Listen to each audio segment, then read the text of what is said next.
This is the X-Zone Broadcast Network, broadcasting worldwide on broadcast affiliates and satellite program providers, including CNN Broadcast Network, Sirius Satellite Network, Star Media, Good News Radio Network, Angel Broadcast Network, Wiki Broadcast Network, and WPBN TV. For more information on the X-Zone Broadcast Network, visit us at www.xzbn.net.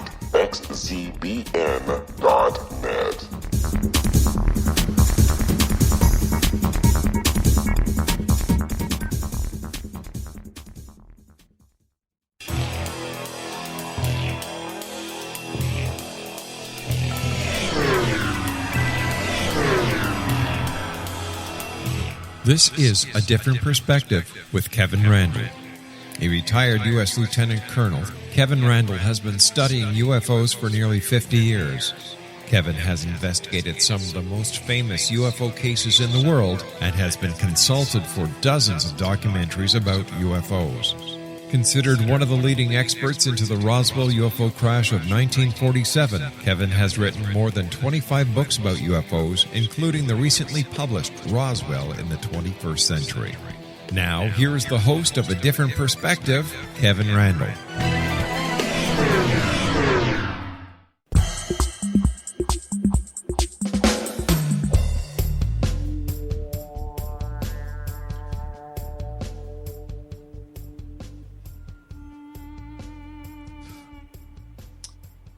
And we are back from a hiatus of a few days here with A Different Perspective. I'm Kevin Randle, as you probably already know.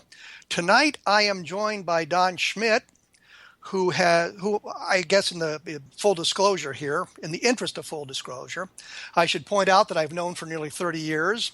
We've worked in a number of investigations together, spent a lot of time in Roswell together. We've traveled the country together in UFO investigations, written a couple of books together, and we've had our differences of opinion on many, many things. But tonight we're going to take a look at some of the things going on Roswell. We're going to talk a little bit about the Roswell slides and see if we can iron some of that out and move on from there. Don, are you there?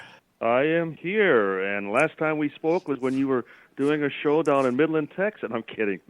No, because it was actually in El Paso, Texas. Oh, so, okay.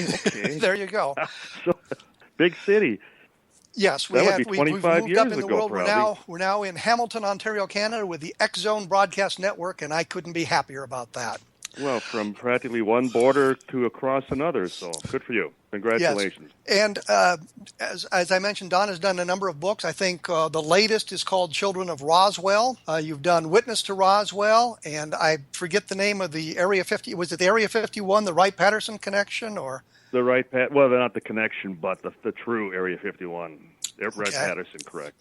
And those all came from New Page Books and are available on Amazon and your bookstores, correct? That's correct. Thanks, Kevin. So we've got the commercial plug-in for you now. That's why I thanked you. Thank you. Oh, yes. Don, how have things been going with your investigations of UFOs in just a couple of minutes here? Oh, well, just as a quick example, and you certainly remember K Squad back at the Roswell Army Airfield in 47, Melvin E. Brown. And we ran into who was the son of a pig farmer. They operated a pig farm east of Roswell back in 1947. And they made a weekly trek to the Roswell Army Airfield where they picked up the cans of garbage from the mess halls. There were a number of mess halls on the base at that time, and they would bring back empty garbage containers and take out full refuge as far as the pigs, back at the farm. And his name is Raymond Pollard, 92 years old presently. Sat down with him, and he talked about how he didn't recognize some of the men working on the loading dock. And the reason that he specifically remembered the incident was because of the newspaper count at that time. And for the one and only time, he had trouble getting onto the base with the truck to pick up all the garbage from the mess halls. And it took quite a bit of discussion and some haggling before they finally realized, well, we still need to get rid of all the garbage, so they let him through. And he drove on, went to the loading dock area of one of the mess halls, and he overheard a sergeant talking about the crash north of town and making the remark about the strange people. And he didn't make anything more of it until sometime, probably the next week or so, when he returned, and he ran into that very sergeant again. And he asked him, and all he would tell him was that if you want any answers, you'll have to go to right field. That's where everything went. Now, again, it's just an interesting story. Nothing more, really, can't prove anything, as all these stories. But, again, it becomes, a piece of the puzzle. Part of the mythology of the Roswell case. Right. But is it possible that the very sergeant he was talking about was Melvin Brown? And it clearly suggested that personnel at K Squad knew of the incident, knew specific details of the incident. Now, we're going to have to take a short break here. Oh, okay. We're running out of time. When we come back, we're going to follow up on this a little bit, and what we'll do is take a look at the Roswell slides fiasco, as I've come to call it.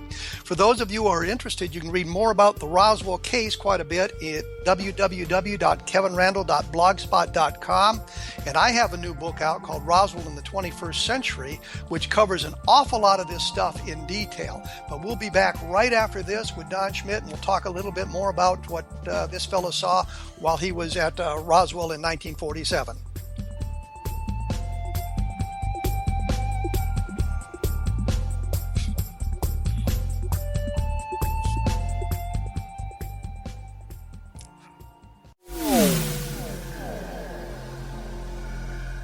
This is Kevin Randle. For nearly 30 years, I have been investigating the case of the Roswell UFO. I have interviewed hundreds of people and stood on the crash site. Now, in Roswell in the 21st Century, I have reviewed dozens of hours of audio and videotaped interviews, examined hundreds of files that relate to the crash, and have returned to Roswell in an attempt to put all that information into the proper perspective. For the first time in Roswell in the 21st Century, I have made a dispassionate reevaluation of all that material and provide a new look at what happened. This is a book that clears away all the clutter that has hidden the truth for so long, strips away the various lies that surround the case, exposes the Air Force attempts at cover-up, and found a core of solid information that tells us all where the case stands today. Roswell in the 21st Century will be available in just a few weeks. For more information, please visit my website at www.kevinrandle.blogspot.com.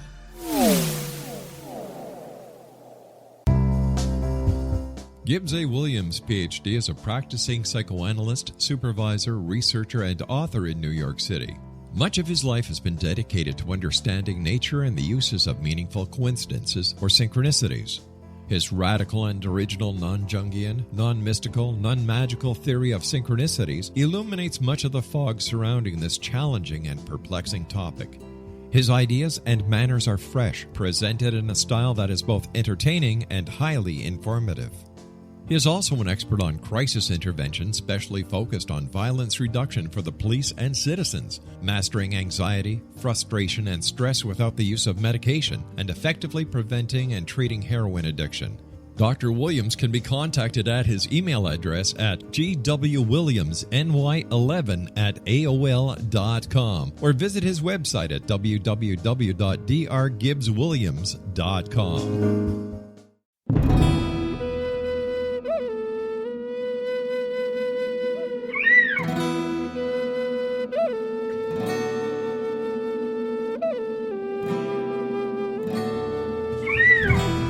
Shamanism is recognized as a method to access the quantum level.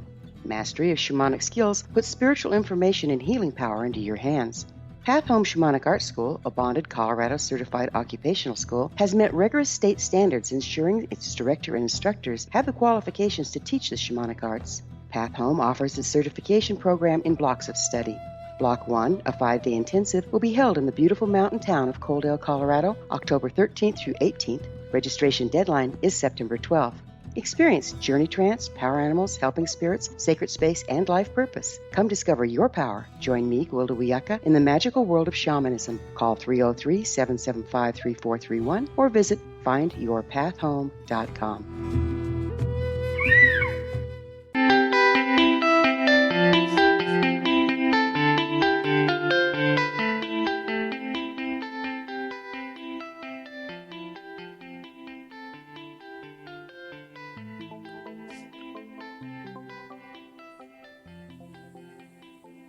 And as promised, we are back with Don Schmitt talking about Roswell. Before we left, you were mentioning Melvin Brown. He was a sergeant who was assigned to the K Squadron at the base at the time, and he told his daughters and his wife about having seen the bodies as part of the recovery operation. What I wanted to say is I got an email from Beverly Bean 6 weeks ago or so, and somebody had been, or is attacking her father's reputation and trying to find all these things on it. Some of the stuff had been up on my blog. I've since taken it down simply because, having talked to Beverly Bean, I didn't think it was really fair what the guy was saying.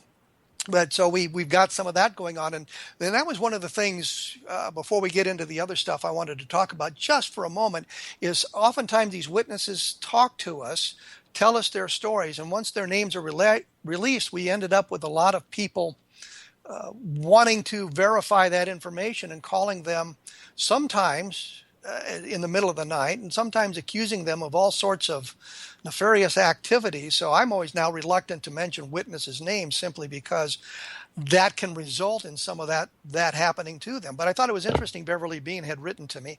I also got an email from Chester Lytle's granddaughter talking about some of the things that had been going on. And her grandfather had been a friend of Butch Blanchard at the Roswell base in 1947. And Butch Blanchard had told him about having seen the bodies. So there are, these connections going on all the time. So you were saying we have in the witness book, Lytle knowing Blanchard.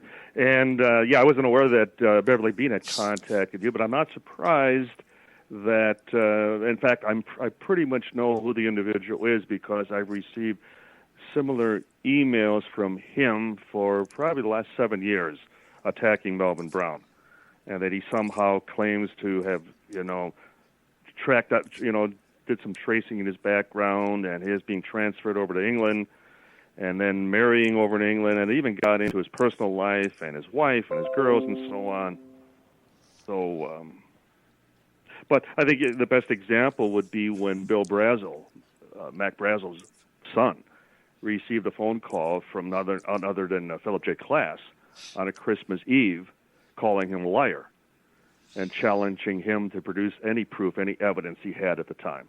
And as often as Brazel basically told him to go to hell, Klass just persisted. Well, but Brazel also talked about being called in the middle of the night by drunks at bars wanting to know if the story was true. Yes. And the thing with Bill Brazel, you called directory assistance in New Mexico, and you could have found him. You could have found his phone number. Bill has since passed away, so he's now insulated from that sort of thing. But the rest of the family is not. In fact, they're still getting calls, amazingly enough. So we've moved beyond the pig farmer who just... Well, I just wanted to add that in having talked to his family, his children, that according to them, he started telling them this story back in the 1960s. And so if that is true, then long before Roswell incident or even Jess Marcel, the intelligence officer at Roswell, speaking out about the nature of the incident, and that they all, repeated the fact that their father told them about the comment from somebody out at the loading dock at the mess hall, talking about the crash and the strange people. That was the term he always used, strange people. But they didn't write anything down. We have no letters. We have no diary or anything like that, which is the thing that stuns me is all these people involved in this thing, and nobody wrote anything down that we can trace back prior to 1978 with a couple of comments. Lydia Schleppe, who was the teletype operator in the radio station, she had made a comment to Stan Friedman back in the mid-1970s. It was actually published in a magazine. So prior to Marcel, we do have that one little bit of evidence. UFO Report, correct? Yes. Let's move on to the 800-pound gorilla in the studio, which is the Roswell slides, and I know you hate the term. And the skeptics... Yeah, because I was the first one who, spoke out against that very connection. That, at least as far as I was never, convinced in any shape, manner, or form that they had anything to do with Roswell. But Tom Carey was. Yeah, I guess he was. Tom is on radio programs talking about, especially having seen the slide, and we'll get to that in a moment, showing a sort of a marking on the head of the image in the photograph or the slide, looking like descriptions of the aliens that have been given specifically by Frankie Rowe with a back in that time. So Tom was clearly convinced this had to do with Roswell. But my question, the term smoking gun, and that it was definitive proof. And I, for one, never was so bold as to make such pronouncements. I was very much on the fence throughout. Well, let's get down to some of it right here. Adam Dew, who was the guy that I guess contacted you and Tom with the slides, is saying that he gave you and Tom scans, high-quality scans, of the slides from the very beginning, the very scans that were later used to reveal what the placard said. So Dew is saying that you had all the tools available to you to resolve this thing from the very beginning. So what's your response there? But we only had one occasion. In my case, Tom had one, I had two, to actually handle and see one of the slides, the first slide. And then beyond that, we never had access to the originals. We were only able to work with that which we were provided. We were always under the impression we were shown genuine, full-scale, true to the original digital scans, including even enlarged elements from the slides, specifically the placard when we requested it. But we were always relying on them to provide us with the best possible resolutions. And then, as it turns out, obviously we weren't. That one can accuse or suggest that the second slide, for example, was light blasted, that it washed out the placard, that it was no longer legible in any manner, and that even the background of the second slide, which clearly shows that it's a tabletop museum display. And Tom was with me, for example. It was the very day after the Mexico City presentation, and we are in Jaime Maussan's office. And I'm asking, I want to see the second slide. I want to see the full image of the second slide. And he responded to me, why? And I went, why? I want to see the second slide. I don't need to ask you again. And he brought it up on screen, and I'm looking, and I'm going, oh, my God, because it was clearly a museum display. And it's like, why weren't we ever shown this before? Why was it always just a tight shot of the body in the second slide? Well, Adam Dew claims that he showed you, or he gave you the full scan of the slide. This is what Adam Dew is saying today. Well, he can claim all he wants, but again, we only were able to work with that which we received. And it was the first time that both Tom and I saw the second slide in its entirety.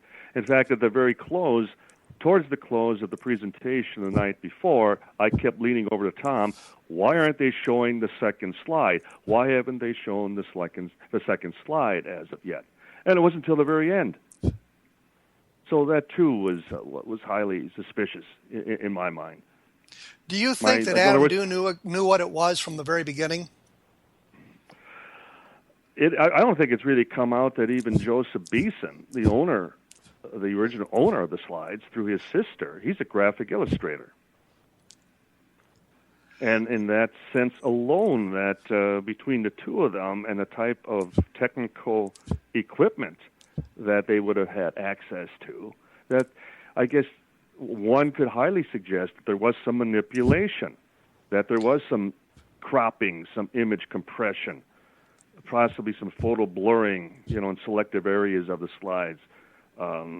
Image resolution was changed, manipulation of the contrast and the color.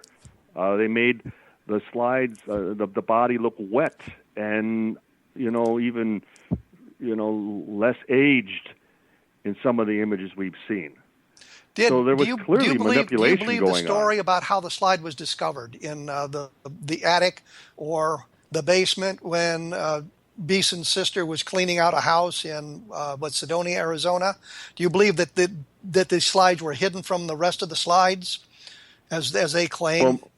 Well, mind you, again, we were accepting their testimony. We kept asking to speak from the get-go. We kept asking to speak with the sister. Obviously, we wanted to hear her full account. And at one point, it got a little testy to the point that I finally asked Beeson, would you be willing to take a polygraph, take a lie detector? And I know that's a typical ploy used by law enforcement, hardly with the intent of actually, conducting such a test, but it's most likely done to test the person's reaction, what the response is. If they hesitate, if they balk, well, then you possibly have them.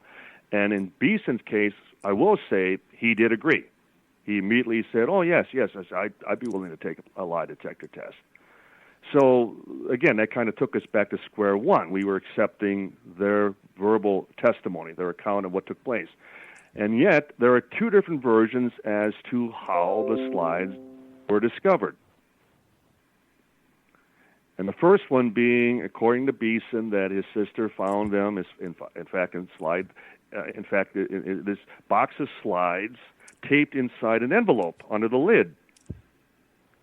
And then in Mexico City, we hear the description that it was the cardboard box lid that was split open, and the slides were placed inside between the layers of cardboard, as though it was even more Machiavellian, as though it was even more sinister how they were hidden away from prying eyes. Well, this was they were claiming was this was a box of 300 or 400 slides, and these were hidden inside that box in some fashion. Right. They were 400 colored Kodachrome slides. And the other interesting thing is the slides that we were shown were all stamped Hilda Blair Ray, but not these two slides. So there too, it created it raised the question as to who actually took the pictures, who took the slides, images, and who did they, were they part of this collection or not? That's an interesting observation, which we'll come back to in just a moment. We've got to take a quick break here. But for those of you who are interested, there's an awful lot of information about all of this that appeared on my blog in early 2015 under at kevinrandle.blogspot.com. And you can read about Don's investigations of the Roswell case and Witness to Roswell.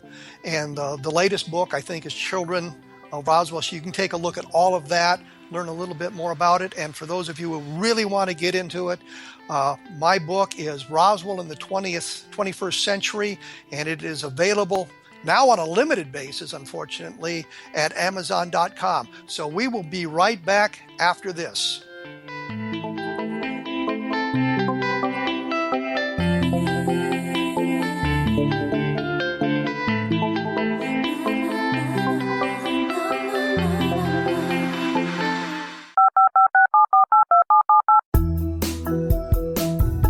Did you know that when you're on the road with limited data or Wi-Fi, you can still listen to the X-Zone radio show with Rob McConnell, The Science of Magic with Gwilda Wiyaka, High Tech with Corey Kay, and every minute of the 24/7, 365 programming of the X-Zone Broadcast Network by calling 712-432-9459, courtesy of TalkStream Live. No smartphone, app, or internet needed. It saves your data plan, and it's free if you have unlimited minutes. Call 712-432-9459 to listen on any phone, anytime, anywhere. Remember, 712-432-9459 for the best of paranormal, new age, thought-provoking, sci-fi radio programming 24/7, 365.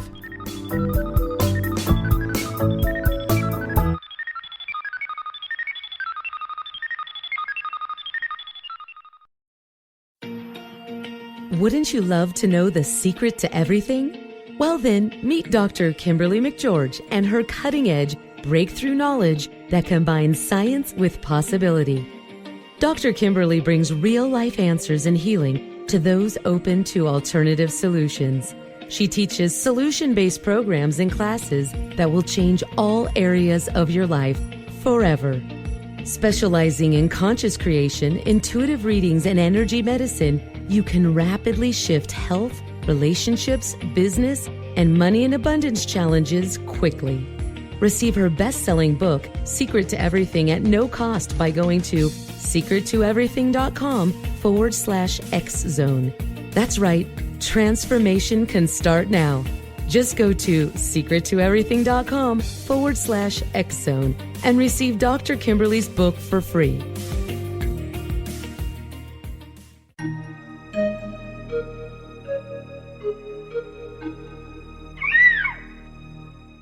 While science pursues fact, magic accesses the quantum level, bridging random facts to form truth. As long as science and magic remain separate and polarized, the truth cannot be known. I'm Gwilda Wiyaka. Join me on the Science of Magic radio program, dedicated to unification and evolution of consciousness. During each episode, I'll be speaking with experienced and respected scientists and mystics. From astrologers to astronomers, from medical doctors to shaman, the scientific method to dowsing and intuition, we'll weave together information from seemingly divergent practices to promote unity and enlightenment. Join me, Gwilda Wiyaka, and the Science of Magic right here on the Mutual Broadcast Network. For more information, visit www.thescienceofmagic.net.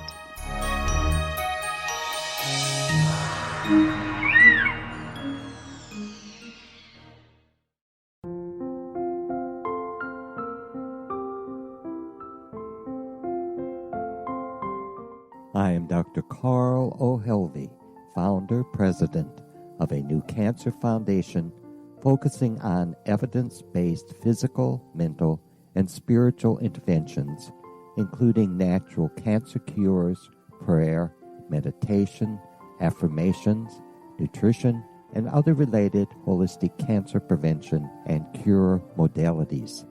These are used in cancer education, research, and financing care. I ask for your help to continue this important work by donating at www.holisticcancerfoundation.com.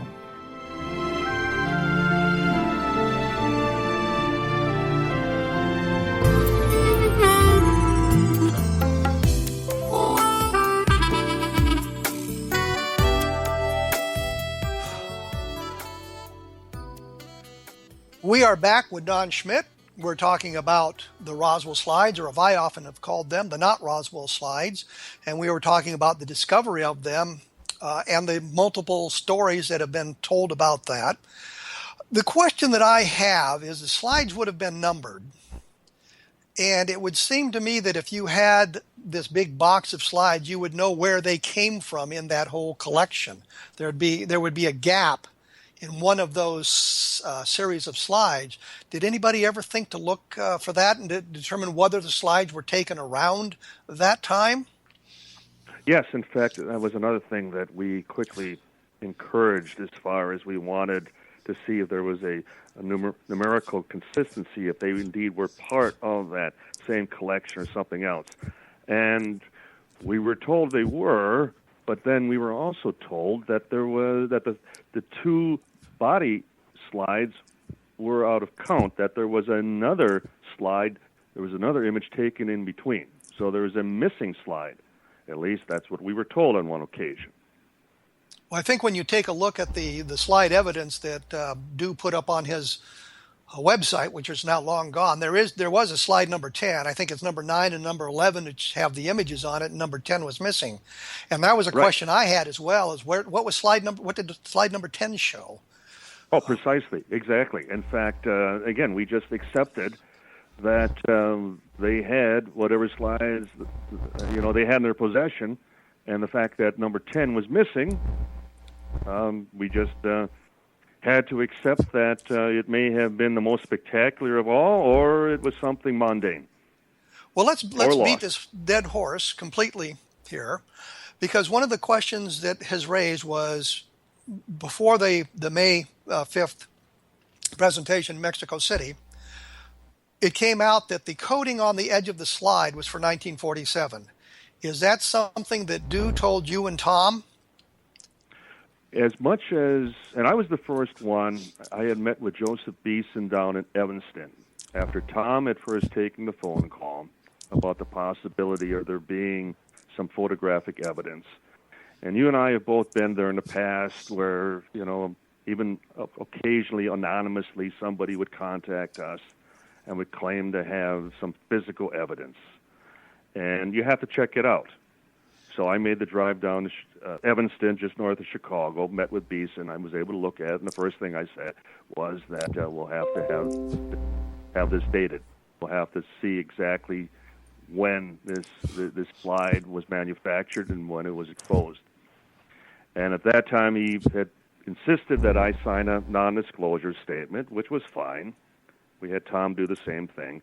But then the next thing came to the dating and whether we could get someone at Eastman Kodak to do just that. And the contacts were made to an historian in Rochester, New York, and Tom could tell you that both he, in driving range, living outside of Philadelphia, and Jaime Masson he was going to fly into New York, and they were going to witness the procedure. And we were always led to believe that it was the historian that continuously insisted that he only wanted one person present, that he didn't want to make this into any type of circus. He wasn't looking for publicity, he didn't want his name publicized, and that only one person would be allowed to observe his analysis of the slides. And obviously that turned out to be Adam Dew. And on one occasion it fell apart, partly due to third-party interference. Our friend and colleague, Anthony Bragalia, got word or was contacting the same historian at Kodak, and he felt that we had betrayed a confidence in releasing his name, hence the contact from Bragalia, and then that fell apart for about a half a year, and then it was then eventually put back as far as on schedule, and Dew then made the trip from Indiana to Rochester and then claimed that they had been dated. And again, I can't tell you, Kevin, what slide. I can't even tell you what slide was dated. Tom and I assumed it was the body slides. But here's a question. Here's a question. The circa 48, right. When this all came up, I had posted on my blog something about it, and Adam Dew, under the guise of Slidebox Media, said that they had removed one of the slides from the mount. I think it's slide number 9. It's one with the body on it. Yes, they had disassembled one of the slides, correct. And the story was that the symbol for 1947, the Kodak symbol for 1947 was on the edge of the slide. The question is, did Dew tell you that, or was that an assumption made by somebody else when they said the chemical composition of the slide film and the chemical composition of the chemicals used to develop the film were consistent with the late 1940s? That was an assumption, and in fact, it was strictly an assumption from those of us who were told that the historian had dated the slides to circa 1948. Okay, so again, clearly the slides are dated from that period, and given the image that we now know what it is, it was taken prior to May of 1947. We know this based on the movement of that display from the museum it was in to Montezuma's Castle, I think it is, which is another museum area, and the display, the remains have since been returned to the proper native peoples for their interment. So Anasazi people, correct? Yeah. So the next question is: there seem to be a number of red flags being raised here during this investigation, and I wonder why you didn't catch some of that stuff and take a step back from this when you couldn't get proper answers to the questions. For this simple reason, Kevin, every time I would pose any question of doubt, I was then reminded, but so-and-so, says that the body isn't human, or that for all of the efforts, for example, in deciphering the placard, we again relied on the scans that were provided, whether it was to Dr. David Rudiak or Dr. Donald Burleson, or even Studio Macbeth, Ray Downing, who did the 3D imagery on the Shroud of Turin, that they were always provided with the highest resolution scans available. And we were always led to believe, for example, that the text on the placard was script, that it was handwritten. And so we accepted that. And then when Rudiak, for example, sends us back an email that this beats me, I can't get a single letter. Well, who am I going to believe? And then the next one, and the next one, and they're all saying undecipherable, we can't read it. And then Dew kept insisting that he had someone at Adobe who had also lamented that same problem, undecipherable. They're not able to read it. And then afterwards, when we would learn that, well, it was only a friend who worked at Adobe. So there again, yes, there were flags, but the flags all came after the fact, Kevin. Up until the event in Mexico City, all the anthropologists who were involved, not contacted, but involved, all the pathologists, the forensic pathologists who were talked to and shown, again, supposedly, the best images, the best resolutions of the slides. And then the breakdown as far as no one able to decipher the placard. Where am I supposed to go? Who am I supposed to then argue with when all of the experts, all the scientists are telling me there's something extraordinary here? But what I made the mistake that Don Schmitt made, was that I did question whether the material, the information that they were drawing their conclusions from, was the most reliable, most accurate, best images of the slides that they could have had at their disposal. That's the mistake I made. Well, here's I should a question. Have been questioning whether they were receiving the best.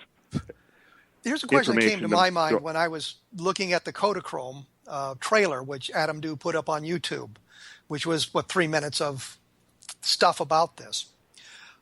The thing that popped into my mind is it looked to me for a moment as if he was setting it up to prove how credulous UFO researchers are and how ill-informed the field is, that he was going to do a hit job on ufology, and this was his method of doing so. I posed that question on my blog 3 or 4 weeks ago, and Adam Dew has not bothered to communicate with me since that time. Did it ever cross your mind that this might be some kind of a setup to do a documentary to prove how credulous UFO researchers are? Yes, it did. And in fact, and Tom could tell you, there were numerous occasions, even up till January of last year, just before the event in Mexico City. And I sat down and we Skyped between us, and I said, Tom, I don't know if I want to back out of this, because I was constantly, wrestling, not with that possibility of being set up, as much as I just was still doubtful. It was too easy, Kevin. It was too convenient. And as a result, I finally, it came down to, okay, Tom, you're the one with the anthropology background. You're just your dissertation away from your PhD. And you tell me, you give me your best, story line as far as, and we both either sink or swim with this. And I finally, okay, Tom, I go with you. I trust my partner. I go with you. Well, I know that I sent Tom an email in December of 2014 because I was trying to figure out where pictures like this would be taken. And I searched through the science fiction literature, including movie footage, and could find nothing like it. And I asked Tom point blank, could it be a mummy? And he said no, it could not be a mummy. And he said you'd looked at 500 images or something like that. And I thought, are you looking for the specific one, or are you looking for the general characteristics of mummies and couldn't come up with anything that fit?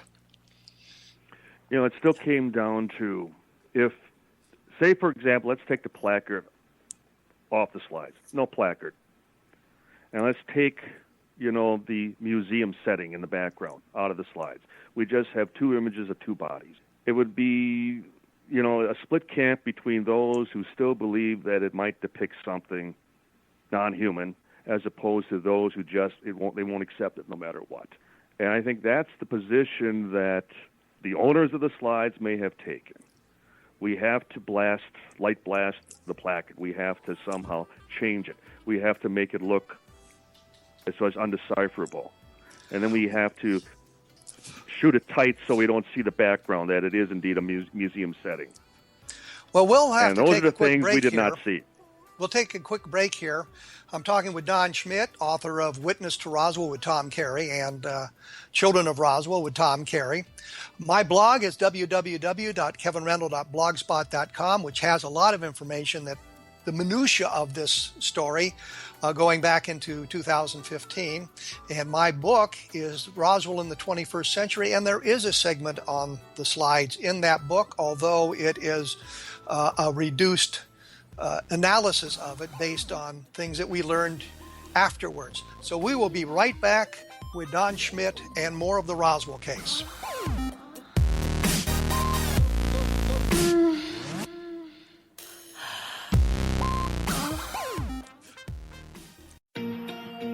Wouldn't you love to know the secret to everything? Well then, meet Dr. Kimberly McGeorge and her cutting-edge breakthrough knowledge that combines science with possibility. Dr. Kimberly brings real-life answers in healing to those open to alternative solutions. She teaches solution-based programs and classes that will change all areas of your life forever. Specializing in conscious creation, intuitive readings, and energy medicine, you can rapidly shift health, relationships, business, and money and abundance challenges quickly. Receive her best-selling book, Secret to Everything, at no cost by going to secrettoeverything.com/X-Zone.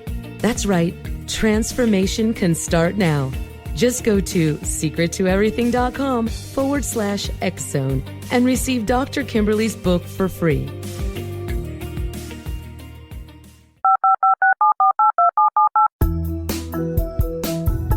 Did you know that when you're on the road with limited data or Wi-Fi, you can still listen to the X-Zone radio show with Rob McConnell, The Science of Magic with Gwilda Wiyaka, High Tech with Corey Kay, and every minute of the 24/7, 365 programming of the X-Zone Broadcast Network by calling 712-432-9459, courtesy of TalkStream Live. No smartphone, app, or internet needed. It saves your data plan, and it's free if you have unlimited minutes. Call 712-432-9459 to listen on any phone, anytime, anywhere. Remember, 712-432-9459 for the best of paranormal, new age, thought-provoking, sci-fi radio programming 24/7, 365.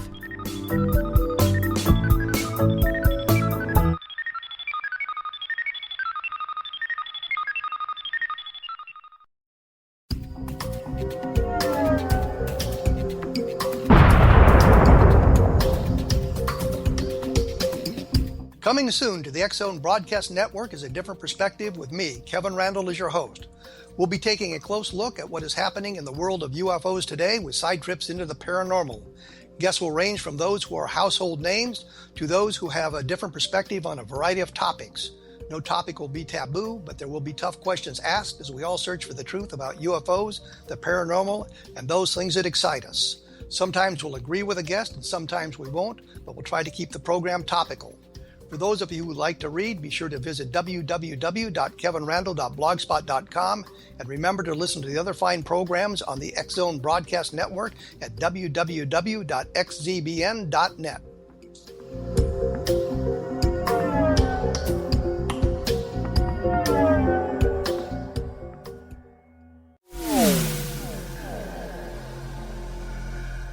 This is Kevin Randle. For nearly 30 years, I have been investigating the case of the Roswell UFO. I have interviewed hundreds of people and stood on the crash site.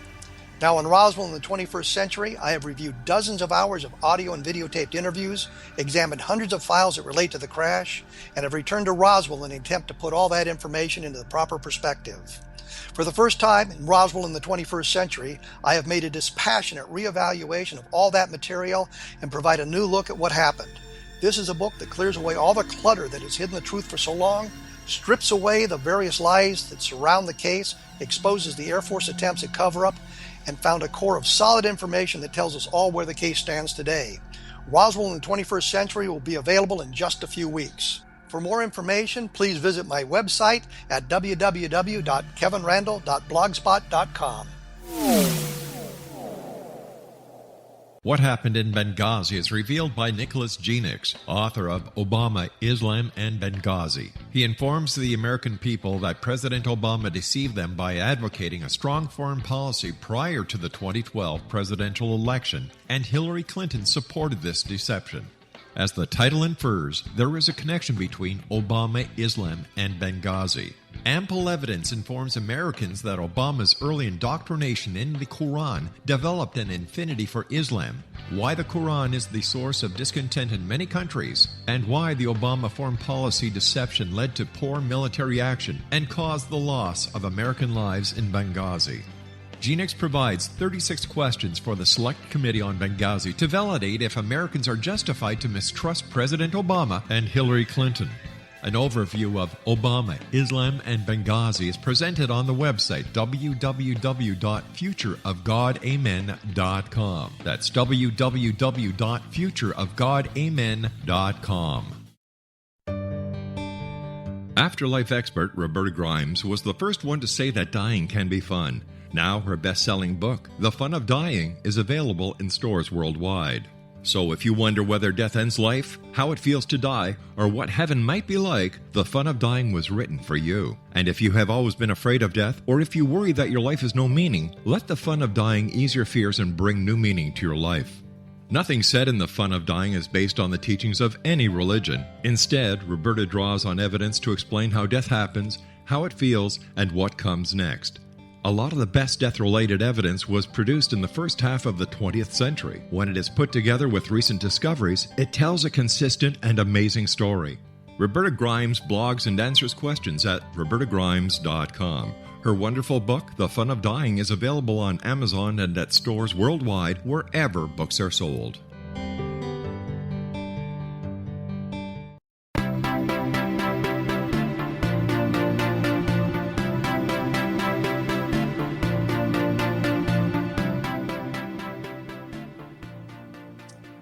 And we are back with Don Schmitt, who is one of the authors of Witness to Roswell and Children of Roswell. We've been talking about the not Roswell slides.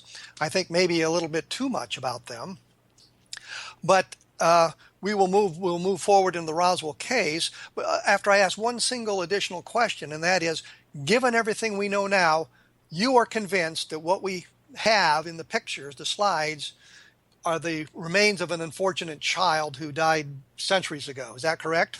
Yes. And as you yourself remember that I quickly apologized after the event in May of last year, and that realizing that we had been duped, that we were provided different versions of slides and specific elements of those slides, again assuming that it was the most accurate, most original that could be provided, and the placard clearly demonstrated that we were snookered, and unfortunately, because we did not have access to the original slides for that type of testing.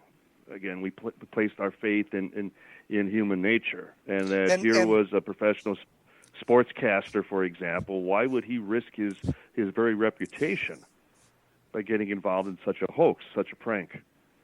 And but there is no question in your mind at this point that there is not an alien creature in those slides. And I ask that because there's been some discussion here and there that you and Tom are waffling on that description.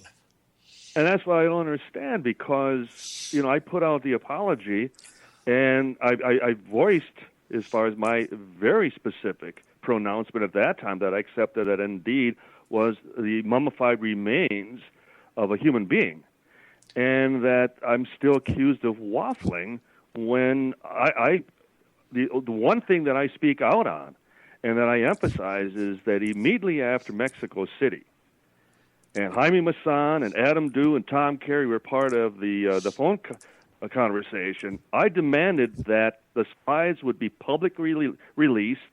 I wanted to then see a analysis of the very placard. I wanted to see it in current time. I wanted to see it right there from the slides.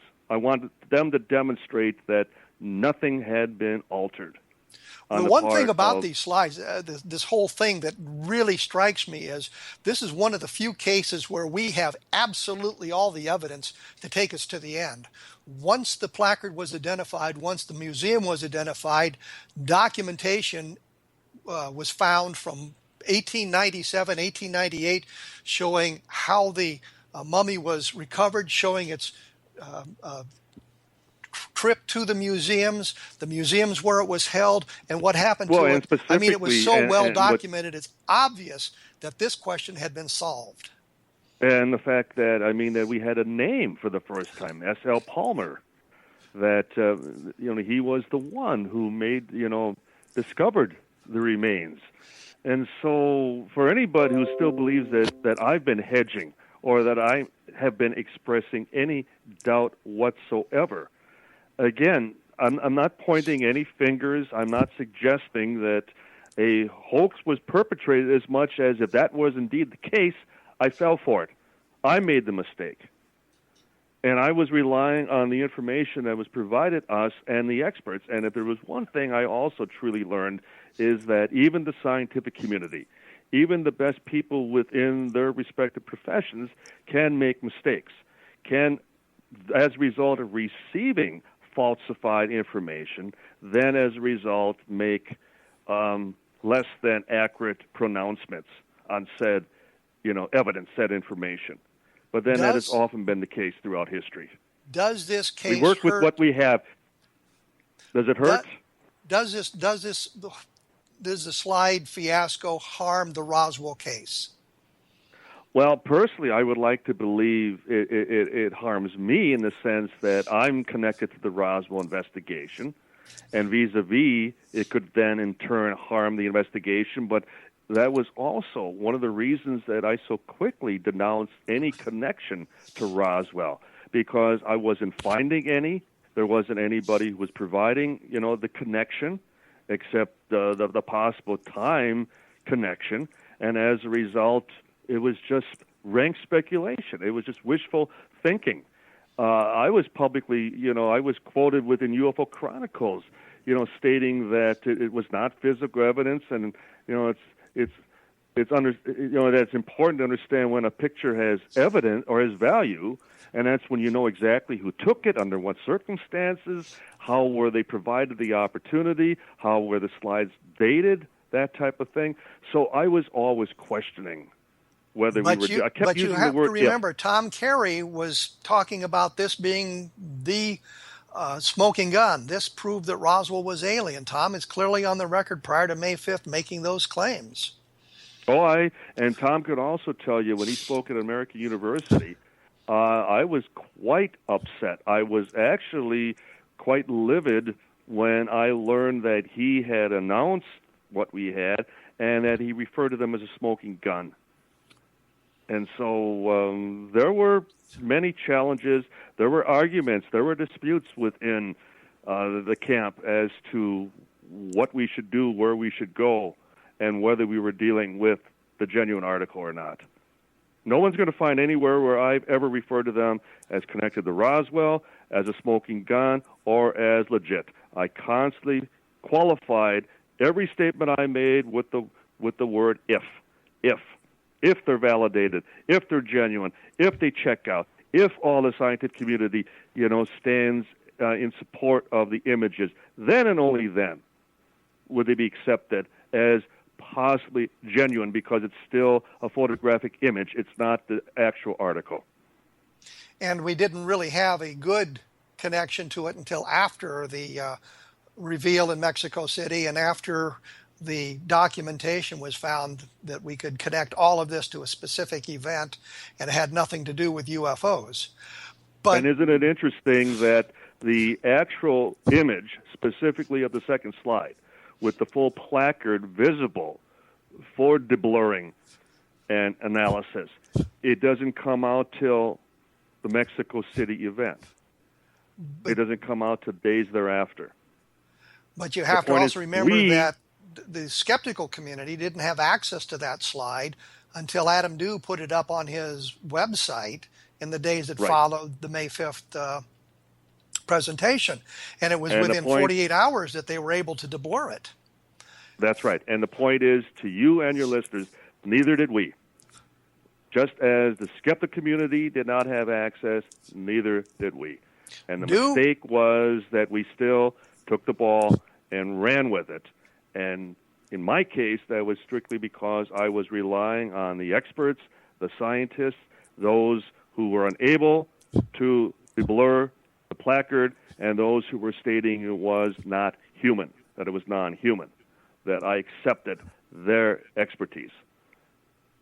And I should have You still accept the Roswell case as being alien. There was an alien craft crashed at Roswell.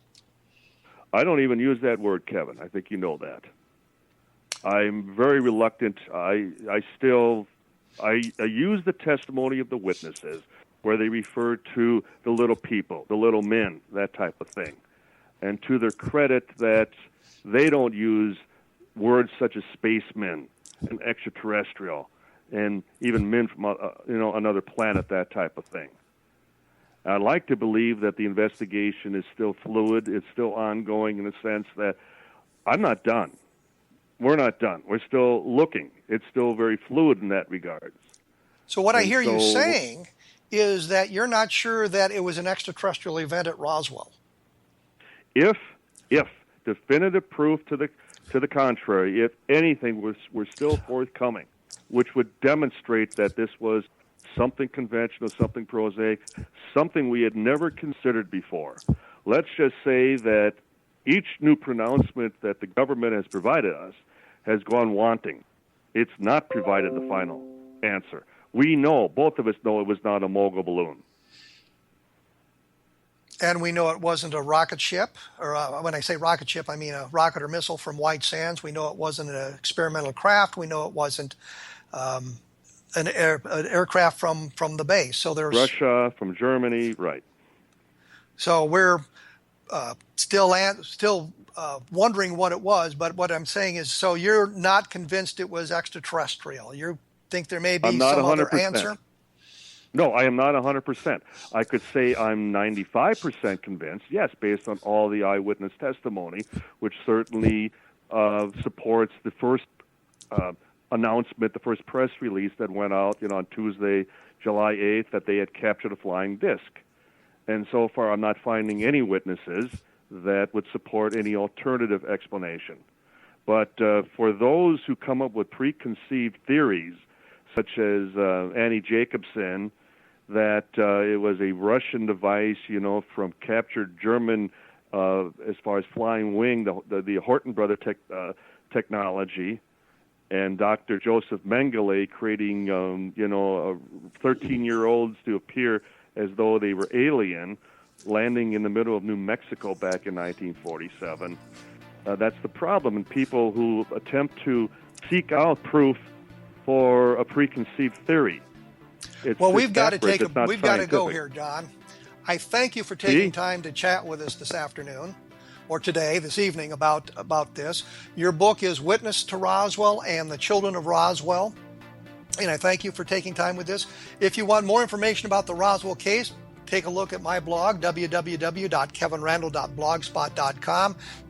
You'll find an awful lot of information about Roswell, and take a look for my book, Roswell in the 21st Century, and that will add greatly to your knowledge of the Roswell case. Once again, thank you very much, Don.